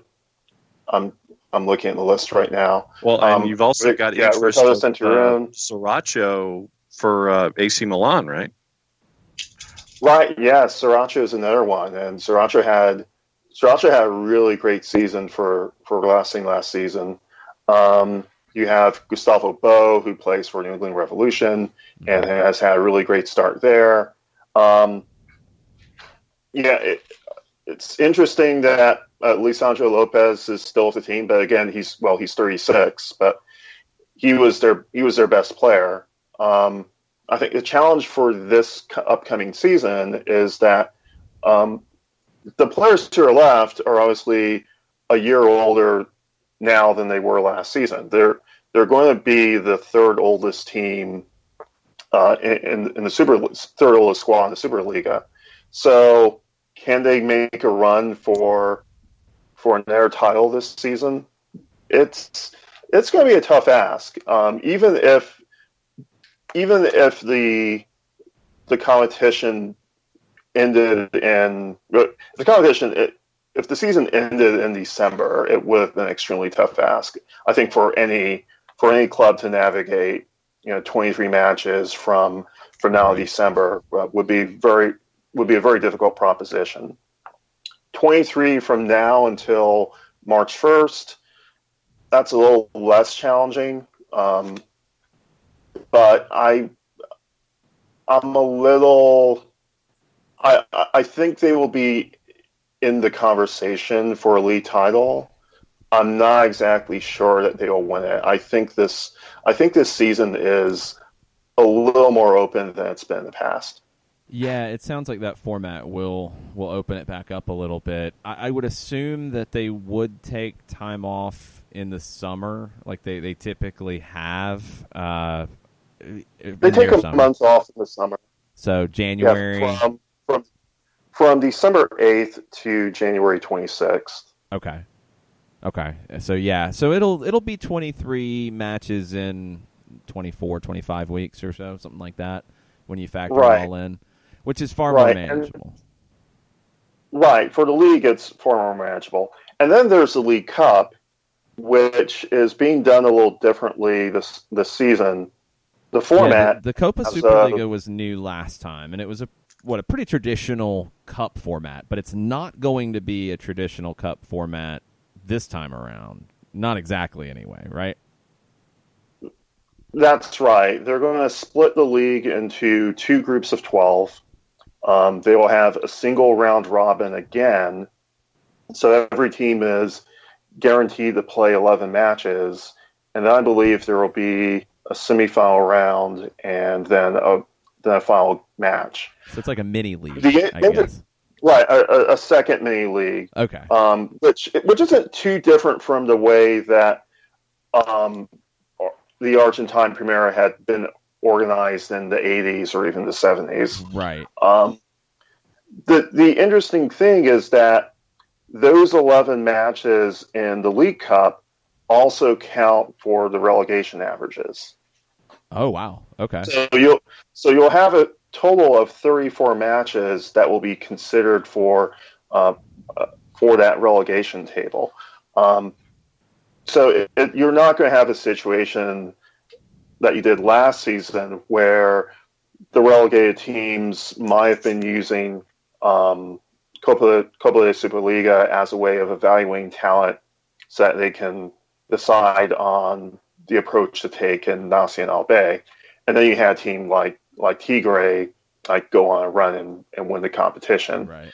That will be a much harder road for a relegated team or a team in danger of relegation, I should say, because the relegation won't be settled by the time the League Cup comes around. It will be very much an open fight for those teams that are involved. Yeah, I mean, it looks like the relegation battle could even go as high up as a club like Estudiantes de La Plata, who's on 1.25 on the Promedios table, and Rosario Central is the last one out at the moment at 1.15. So really, a lot of teams are not safe.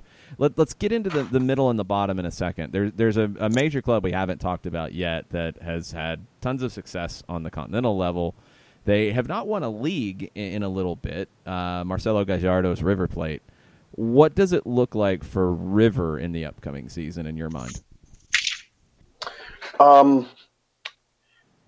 River have seen a lot of players leave or been connected with leaving. I don't see them making a lot of reinforcements to their squad because of the financial issues that have been involved. But there has been one player that's been targeted by Gallardo, who is Paulo Diaz. He plays for the Chilean national team. He currently plays for Al Ahly in Saudi Arabia. And there have been conversations since the beginning of the year to bring Diaz to River Plate. Negotiations were continuing up until last weekend. I think they've reached an impasse because of the fee that Al Ahly wants. And the fee isn't the transfer fee that I've heard quoted is around $5 million,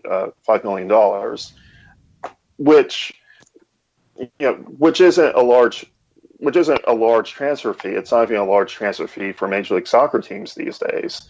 And the fact that that's a sticking point for River kind of underscores the financial difficulty that they're in at the moment.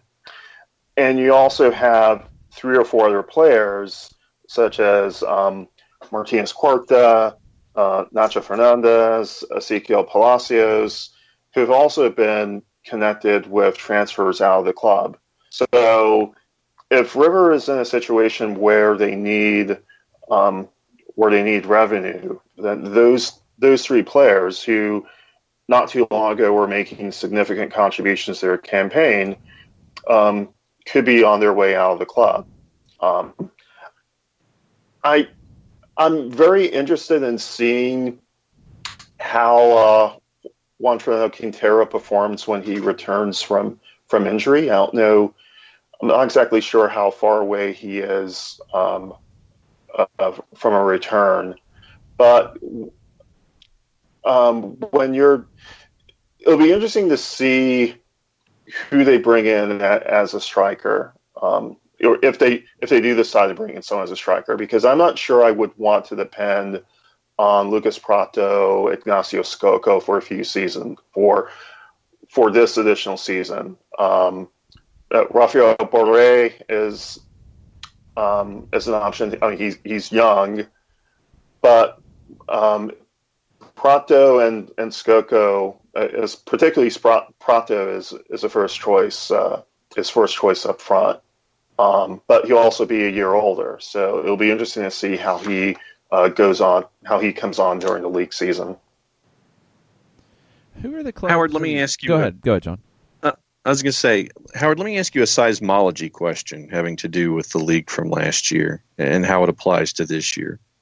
If I had come up to you before last season and said that the running order of 1 through 7 was going to be Racing, Defensa, Boca, River, Atletico Tucumán, Vélez Sarsfield, Independiente, what would you have told me if I said that was what 1 through 7 was going to be, and how did that finish affect the league coming into this season going forward? I think Defensa Justicia would have been the biggest shocker. Not that they weren't capable of that kind of campaign, because they've always been, on the periphery of continental competition. I think they actually advanced the continental competition last season. Yes.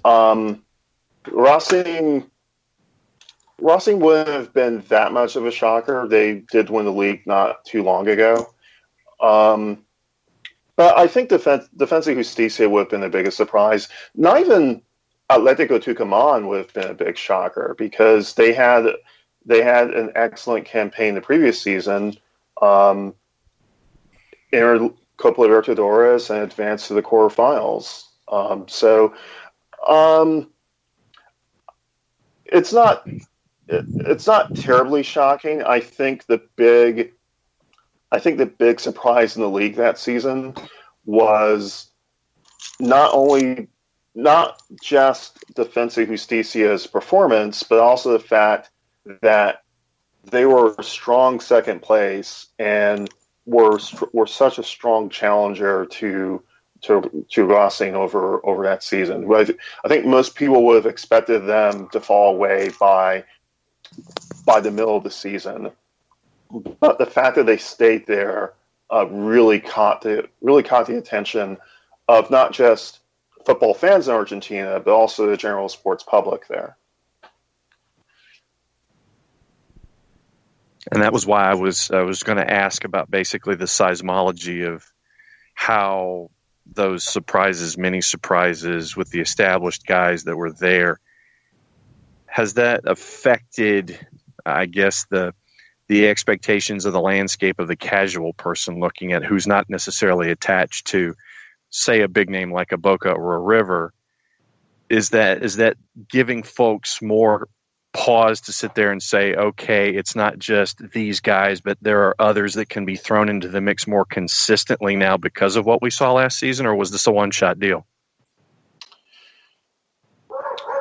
I go back and forth on that.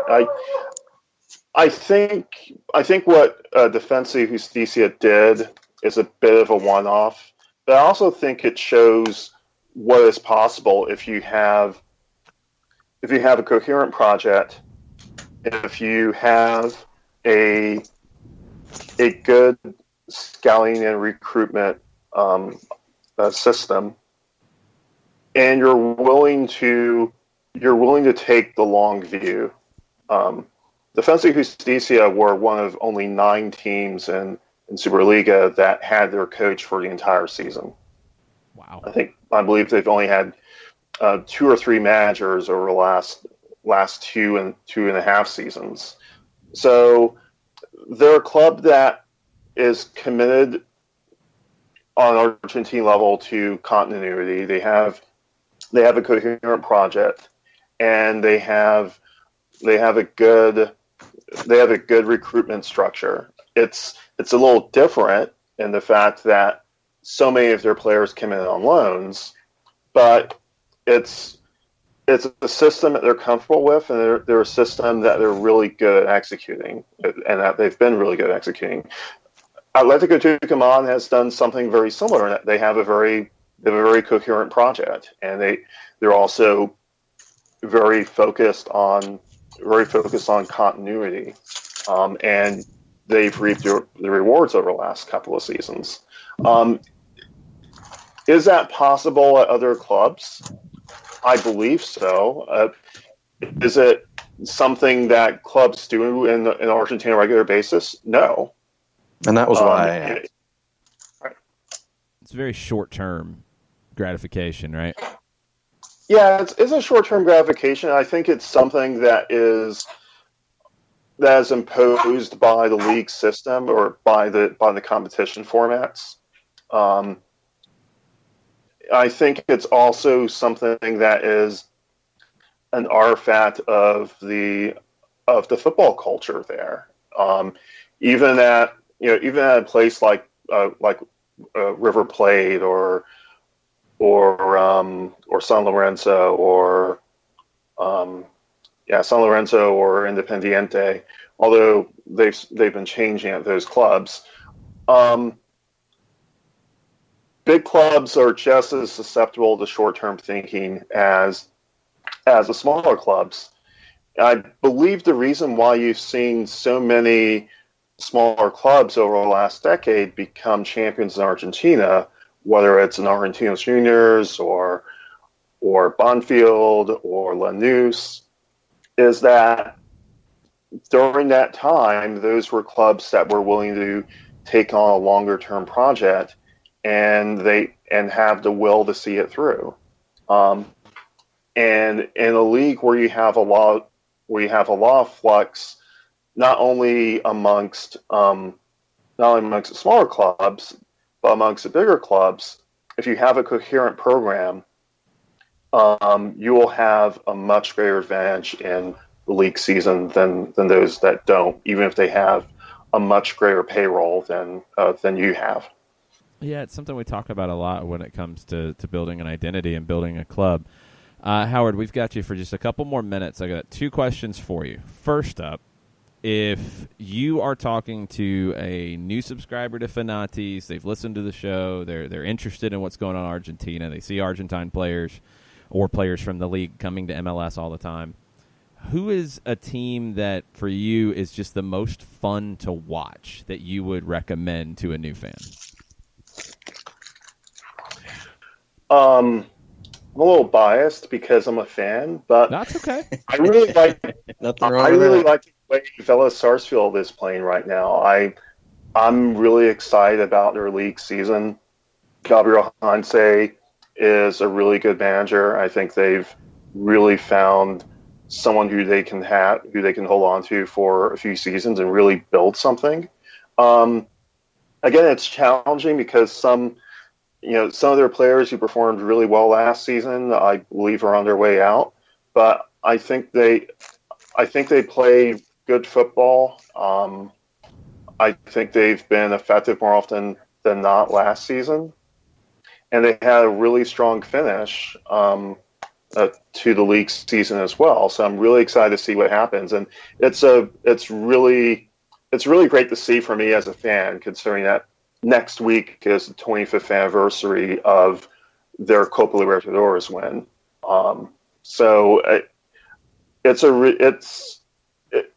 There have been some really rough years for Vélez Sarsfield supporters very recently, but the last 2 years have been really encouraging for them. So Vélez is one.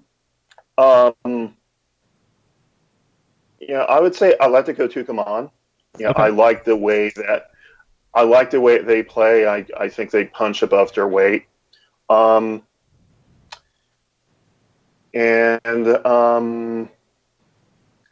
see.